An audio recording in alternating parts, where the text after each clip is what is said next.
say, okay, we'll sign these 18-year-old kids. And that, I think, helped precipitate the merger, or whatever you want to call it, between the WHA and the NHL. They were still going after great underage players, Wayne Gretzky being one. The Cincinnati Stingers signed Mike Gardner and a young winger from Edmonton named Mark Messier. The Birmingham Bulls signed 6 more junior stars, including Rob Ramage, Michel Goulet, Rick Vaive, Craig Hartsburg, Gaston Gingras, and goalie Pat Riggin. Collectively, they became known as the Baby Bulls. All right, we're all ready for the face-off. Terry Ruskowski, after missing the last game, is back in the Jets lineup tonight. And we're just awaiting the return of Ron Chipperfield from the Oilers bench. 5 goals to set a WHA record in Friday's game. Did he save any for tonight? He says he'd like to get a hat trick. Well, who wouldn't? And now we will have a change in the face-off man for Winnipeg. Lukowicz taking the draw against Chipperfield, replacing Ruskowski, and now they're sending Lukowicz out. Finally, it's Lidstrom who takes the draw, and the puck comes to Spear. Spear across the center, fires it in. Smith sets it up.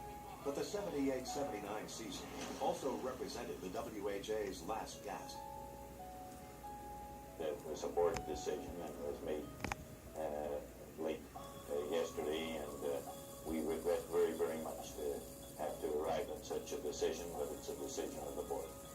I think at any time, whatever business you're in, when you've been at war and you see peace at hand, you've got to feel gratified.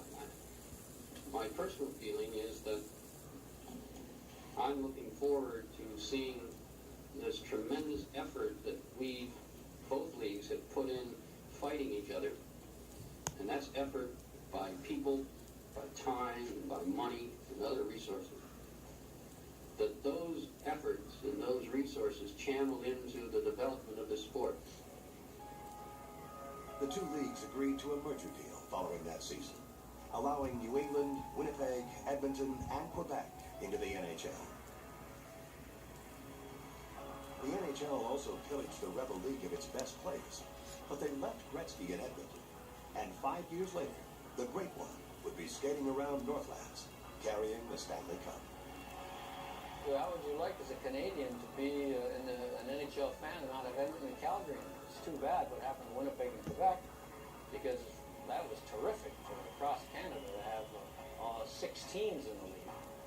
Now, it all didn't work out, obviously, but when you look at the teams that came in on the merger, from a Canadian viewpoint, Edmonton won, 5 Stanley Cups, and so for Canadian hockey fans, it was one of the great things we've ever had. Well, I think there are a lot of guys that had an opportunity to play at a very high level that maybe wouldn't have gotten that opportunity had the WHA not come along. You know, there are guys that had been liberated from the minors, so to speak. So it was a great opportunity for them, but they were having a heck of a lot of fun also. They brought I guess that camaraderie of a minor league team, the riding the buses and everything else, the thrill of finally getting to a big league. So it was an interesting cast of characters. I think it was more a sense of relief for the teams that were in the NHL that finally stability could. There was some good players starting to leave the NHL teams. It was going to be an ongoing problem if they would have continued to be able to support that league. They were taking young players away from junior teams.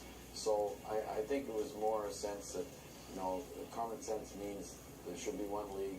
These teams, I don't think teams thought they were going to be. I did see some WHA games when the league was operating, and I saw some great games in that league, and most of the NHL people didn't want to say that this league was really for real, and it was. There was some, because they went out and got players that NHL couldn't get, some younger players, but it was more a sense of relief when they both amalgamated the 2 leagues, and I don't think though the teams thought these teams were going to be as strong. Quebec had a strong team, and they didn't take long. Quebec never won the cup with the Nordics, but they were strong teams. They had good playoff runs. I think I'm a classic example of a guy who got a chance to coach pro hockey, maybe not quite as good as the NHL, but we were better than the NHL thought we were, and probably not as good as we thought we were. And when you talk about trainers or equipment men or scouts or coaches or players, a number of people got started in pro hockey in the WHA and ended up in the NHL either before the merger or after. I thought it was a great expansion of it.